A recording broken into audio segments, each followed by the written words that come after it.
오늘 주신 하나님 말씀 마태복음 제7장 13절부터 29절까지 말씀입니다. 마태복음 제13장 7장 13절부터 29절까지 우리 13, 14, 15 세 구절 같이 읽겠습니다. 시작. 좁은 문으로 들어가라. 멸망으로 인도하는 문은 크고 그 길이 넓어 그리로 들어가는 자가 많고 생명으로 인도하는 문은 좁고 길이 협착하여 찾는 자가 적음이라. 거짓 선지자들을 삼가라. 양의 옷을 입고 너희에게 나아오나 속에는 노략질하는 일이라. 아멘. 어제 7장의 상반부에서는 비판을 바르게 해라. 5절 끝에 보시면요, 형제의 눈 속에 티는 상관하지 말라. 그것이 아니었습니다. 먼저 네 눈 속에 있는 들보를 빼내라. 그 후에야 형제의 눈 속에 있는 티를 뺄 거다. 이렇게 말씀하시죠. 그리고 섬김의 문제도 말씀하셨습니다. 섬김을 잘 하기 위해서 성령 하나님께 구하고 찾고 두드리고, 그러면 반드시 성령 하나님께서 좋은 것으로 알려주신다 말씀하셨습니다. 문제는 그것이 얼마나 어려운 일인지 오늘 13절과 14절은요 좁은 문이라고 소개합니다. 여러분, 신앙은 좁은 문입니다. 하나님을 섬기는 것은요 좁은 문이에요. 복음을 사는 것이 좁은 문입니다. 교회를 섬기는 것은 참으로 좁은 문입니다. 그래서 이스라엘 백성들은요 이 하나님 섬기는 것에 실패하고 말았죠. 많은 사람들이 하나님을 섬기는 일에도 넓은 길로 가려고 하고 하나님 섬기는 좁은 문을 잃어버립니다. 신앙생활을 한다 하면서도 늘 큰 길, 넓은 길, 지름길만 찾다가 방황하는 이유가 바로 여기 있습니다. 여러분, 신앙 안에서 좁은 문을 찾으시기를 축복합니다. 좁은 문은요 드러나지 않습니다. 좁은 문은 사람들이 잘 안 갑니다. 좁은 문은 누가 알아주지도 않아요. 그럼에도 불구하고 묵묵히 자기 십자가를 지고 들어가야 하는 곳이 좁은 문입니다. 이게 문제는 좁은 문으로 시작했다가 꼭 그 다음에는 넓은 길을 찾으려고 그러죠. 그것이 문제예요. 좁은 길을 처음에 시작할 때는 좁은 길을 찾아요. 그리고 좁은 길을 들어가요. 그 다음에는 이제 꼭 넓은 길을 가려고 해요. 좁은 길을 시작했다가 넓은 길로 끝나고 싶어 해요. 거기서 늘 신앙에 문제가 생기죠. 하나님, 우리가 좁은 길을 시작했습니다. 이제는 좁은 길을 시작했으니 이제는 넓은 길을 주십시오. 기도도 꼭 그렇게 해죠. 그리고 그 좁은 길을 끝까지 가는 사람을 실패했다고 그럽니다. 좁은 길로 갔다가도 넓은 길로 가야 그거를 성공이라고 하죠. 근데 하나님도 그렇게 하시는지, 하나님도 그런 생각을 갖고 있는지 늘 생각하셔야 돼요. 여러분이 좁은 길을 시작했다고 그러면 끝까지 그 길을 인내하심으로 그 좁은 길의 끝에서 우리 예수님을 만나면 좋겠어요. 신앙의 길은 그 넓은 길 찾는 그런 길이 아닙니다. 15절부터는요 열매로 그를 안다라고 말씀하죠.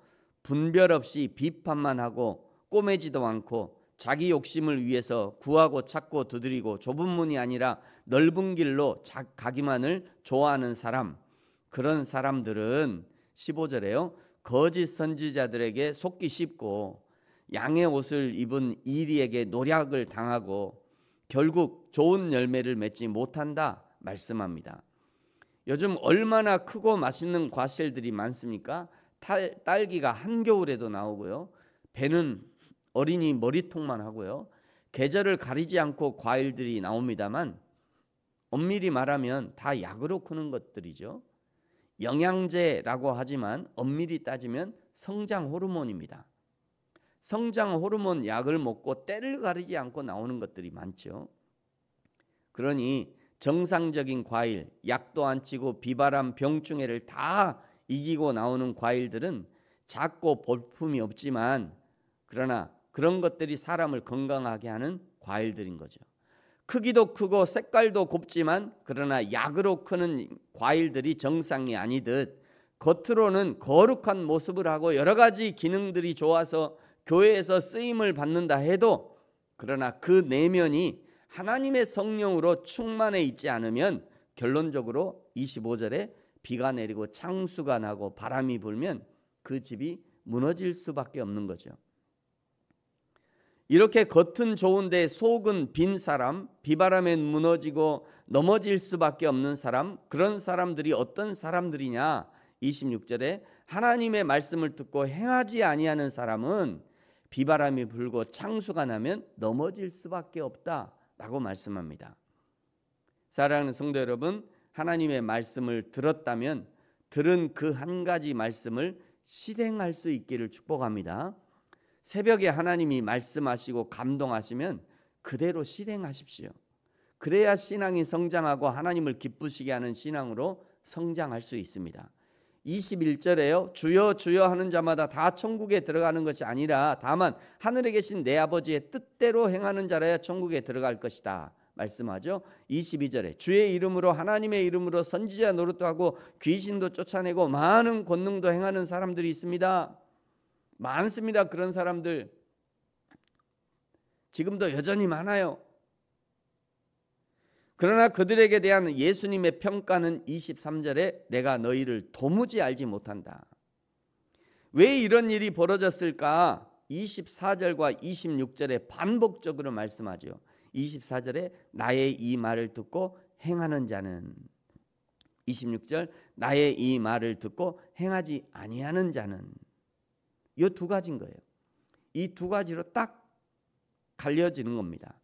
하나님의 말씀을 듣고 행하는 자는 천국에 들어갈 것이지만 하나님의 말씀을 듣고도 행하지 아니하면 천국에 들어가지 못한다. 즉 지옥에 간다는 거죠. 새벽을 깨워서 예배자로 하나님 앞에 서 있는 저와 여러분은 상당히 신앙이 좋은 사람으로 평가를 들을 수 있겠지만 그러나 또 한 가지 스스로를 매우 위험에 빠뜨리는 사람일 수도 있어요.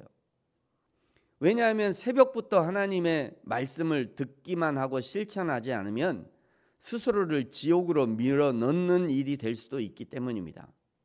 이거는 매우 심각한 거죠. 새벽부터 와서 말씀 듣기를 좋아하는데 그런데 새벽에 들은 말씀하고 아무런 상관없이 하루를 사면 그는 새벽에 와서 말씀 듣고 저 교회 문을 나가면서 계속 자기를 지옥문으로 계속 미는 거예요. 지옥문으로 계속 밀고 있어 자기 자신을. 그 제가 얘기하잖아요. 그럴 거면 새벽에 안 나오셔도 된다고. 푹 주무시라고. 그냥 주일에 가서 들은 그 말씀 가지고 그 말씀을 어떻게 내가 삶 가운데 실천할까? 그거를 일주일 내내 고민하는 사람과 그런 고민 한 번도 없이 그냥 매일 말씀만 듣고 그 말씀하고는 상관없이 사는 사람은 전혀 다른 거죠. 그러니까 여러분 새벽부터 나와서 새벽 예배자로 하나님 앞에 서는 저와 여러분은 있잖아요. 정신을 차리고 새벽에 말씀을 듣고 새벽에 들은 그 말씀 중에 한 가지라도 내가 실천하기를 힘써야 돼요. 그것이 새벽 예배자의 어떻게 보면 의무와 같은 거죠. 말씀을 들은 자의 의무예요. 새벽부터 들은 말씀을 자신의 삶에 적용하기를 힘쓰시기 바랍니다. 하루에 한 가지씩이라도 매일 적용하다 보면 어느새 하나님의 나라 입구에 있는 자신을 발견하게 될 겁니다. 저와 여러분이 날마다 하나님의 말씀을 듣고 그 말씀대로 믿음으로 순종하고 그리하여 하나님께 영광을 돌리는 저와 여러분이 되어지기를 예수님의 이름으로 축복합니다. 기도하겠습니다.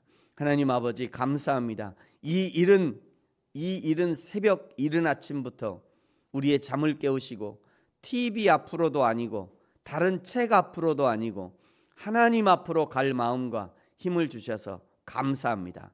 하나님이 우리를 불러주시고 하나님의 말씀을 주시는 것은 내가 이 말씀을 반드시 깨닫고 그리고 이 말씀대로 살아낼 것을 기대하심으로 우리에게 말씀을 주셨는데 여호와 하나님, 우리가 이 말씀대로 살아내서 하나님의 말씀이 살아계심을, 여호와 하나님이 여전히 살아서 역사하시는 분이심을 내 삶에 증명할 수 있도록 우리를 축복하여 주옵소서. 감사합니다. 예수님의 이름으로 기도합니다. 아멘. 하늘에 계신 우리 아버지, 아버지의 이름을 거룩하게 하시며 아버지의 나라가 오게 하시며 아버지의 뜻이 하늘에서와 같이 땅에서도 이루어지게 하소서.